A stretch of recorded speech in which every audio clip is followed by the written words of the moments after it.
नमस्कार, between the lines with निरुजन में आपका स्वागत है। आज हम बात करेंगे कॉकरोचों की। बहुत दिनों बाद, क्योंकि मैं वेट कर रहा था कि सुप्रीम कोर्ट में क्या क्या आता है, क्या फैसला आता है। जो एक हाई पावर्ड कमेटी में आने की बात थी, वो कमेटी की घोषणा हो गई, आज ऑर्डर आ गया, बता दिया गया मेन उसकी जांच मिले। एक सुप्रीम कोर्ट के रिटायर्ड जज हैं वो हैं, एक दो हाई कोर्ट के रिटायर्ड जज हैं, सीबीआई के रिटायर्ड जो हैं वो डायरेक्टर हैं, वो सब हैं। उनका जो रेफरेंस है कि हिंसा के लिए कौन जिम्मेदार है। जो 20 जुलाई को जो हिंसा हुई थी, हिंसक झड़प के लिए पुलिस दोषी है, ये दोषी है, छात्र दोषी हैं, या उसमें जो अपराधी घुसे थे वो उस ढंग से वो जांच है। उसमें बहुत कुछ है नहीं, जब जांच होगी उनकी, जब आएगी तो आएगी। लेकिन ये जो पूरी सुनवाई हो रही थी ना 1 महीने तक, इस सुनवाई पे मेरी नजर थी। और उस सुनवाई में जो कॉकरोच का जो पूरा प्रदर्शन है, पूरा जो कॉकरोच पार्टी का ये सब कुछ है, इसका पोस्टमार्टम पे कहीं रोक नहीं लगी है। मैं पोस्टमार्टम शब्द का प्रयोग कर रहा हूं जानबूझ के। वो इसलिए कर रहा हूं कि जो केसेस रजिस्टर्ड हैं दिल्ली पुलिस में, और दिल्ली पुलिस स्पेशल सेल में भी, जिसमें बताया था मैंने आपको कि 3 पार्टियों के नाम भी हैं, 4 के कह लीजिए, वामपंथी दल भी उसमें है। आम आदमी पार्टी है, समाजवादी पार्टी है, भीम आदमी पार्टी है और वामपंथी दल है। इनके नाम हैं। दूसरी बात, फंडिंग की बात भी है कि कहां कहां से हो रहा था, कौन कौन कर रहा था। तीसरी बात कि जो अपराधी आए थे 2873, वो उसको किसने भेजा था, किस किस पार्टी से जुड़े थे, उनके बीच कोई कम्युनिकेशन था, वो कैसे आ गए थे।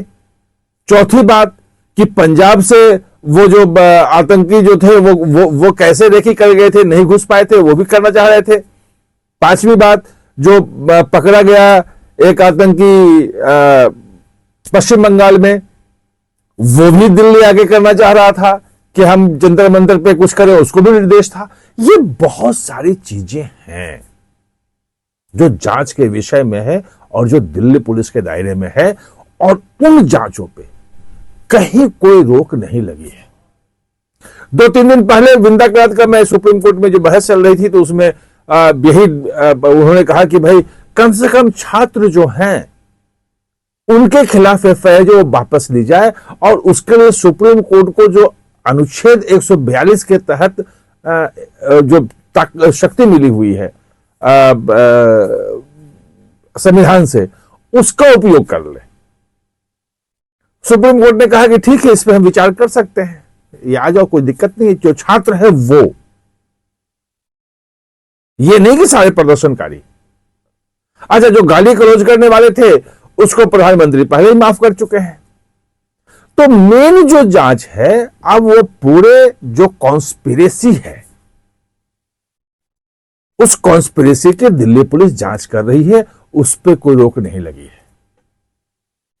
अभी 1 महीने में जांच इसलिए नहीं चल रही थी उसमें एफआईआर करने के बाद, क्योंकि सुप्रीम कोर्ट में सुनवाई चल रही है कि दिल्ली पुलिस को क्या जांच करने दिया या क्या जांच नहीं करने दिया। और लगातार सुप्रीम कोर्ट में जो मामला चल रहा था उस पर मेरी नजर थी। जो फंडिंग वाली बात है और जो एक बड़ी कॉन्स्पिरेसी का पार्ट है कि अचानक उतने लोग कैसे आए, किन किन लोगों ने कहां कहां दिया, कैसे मैसेज पहुंचा, उसमें जो सोशल मीडिया का जो कंपनियां हैं उनका रोल था, तो उनका रोल किसके कहने पे था। बहुत सारी जांच के विषय हैं, बहुत सारी जांच के विषय हैं। और मैं सिर्फ इतना जानता हूं कि 2020 में इसी ढंग की हिंसा की कोशिश थी, हिंसा हो भी गई थी, लोग मार दिए गए थे। आईबी का जो अभी ताहिर हुसैन को जो उम्र कैद की सजा हुई है और उसके लोगों को, वो आईबी के ऑफिसर को मार दिया था। इस बार तो हिंसा में किसी की मौत नहीं हुई थी। तो मैं कहा था कि जो 2020 वाली हिंसा थी, और आज 6 साल बाद भी जो उसमें आरोपी थे जेल में बंद हैं, रो रहे हैं, वो गुहार लगा रहे हैं कि हमें पैरोल दे दो, हमें ये दे दो, सबको सजा हो रही है, उम्र कैद की सजा हो रही है। पहले दंगों में उम्र कैद की इस ढंग की सजा होती नहीं देखी थी। वो बड़े बड़े दंगे जिसमें 200, 400, 1000, 2000 लोग मर जाते थे, उसमें पता चला कि किसी को भी, एक व्यक्ति को भी सजा नहीं हुई है। ऐसे ऐसे चीजें हम और आप भी जानते होंगे, ढूंढेंगे बहुत मिल जाएंगे। तो अमित शाह जो है जब देखते हैं तो वो बिल्कुल उसके माइन्यूट में जाते हैं कि बाद में फिर इसे कोई रिपीट ना कर सके कि ऐसे हम बच गए थे, तो ये हो एक डिटेल में जाएंगे। और दिल्ली पुलिस की जो एफआईआर है वो वही है। फंडिंग की जानकारी मिल चुकी है कि कहां कहां से आ रहे थे, वो सब निशाने पे हैं। जितने अपराधी थे 2873 वो निशाने पे हैं। अब जैसे ही फैसला आ गया है, अब दिल्ली पुलिस सक्रिय होगी और उन सबको बुला के पूछताछ होगी कि आए कहां से, किसने भेजा, उनकी कुंडली खंगाली जाएगी कि ये लोग जो है वो कहां कहां से जुड़े हुए हैं, पार्टी के कार्यक्रमों में गए, कहां गए, उनका सोशल मीडिया का पूरा अकाउंट जो है वो सब कुछ खंगाल लिया गया है और खंगाला जा रहा है। तो मैं आज सुप्रीम कोर्ट के फैसले के बाद सिर्फ ये बताने आया था आपको कि अब इन कॉकरोचों का जो है वो असली पोस्टमार्टम करने का समय आ गया है, शुरू हो गया है।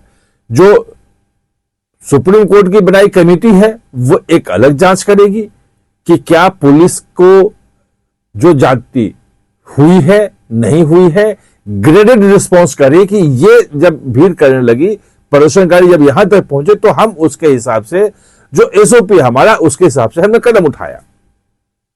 क्या वो सचमुच में ग्रेडेड है या पुलिस ने जाति कर दी या प्रदर्शनकारियों की तरफ से ऐसी जाति हुई कि पुलिस को भी बचाव में चलाना पड़ा। तो ये तमाम चीजें जो हैं वो उसकी जांच तो करेगा सुप्रीम कोर्ट का कमेटी अपना, वो होती रहेगी जांच। लेकिन मेन जो कॉन्स्पिरेसी, क्रिमिनल कॉन्स्पिरेसी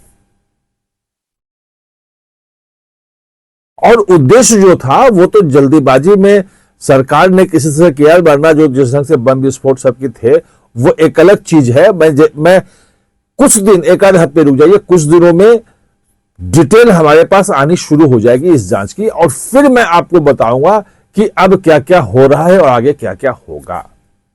आप हमारे साथ जुड़े, इसके लिए बहुत बहुत धन्यवाद।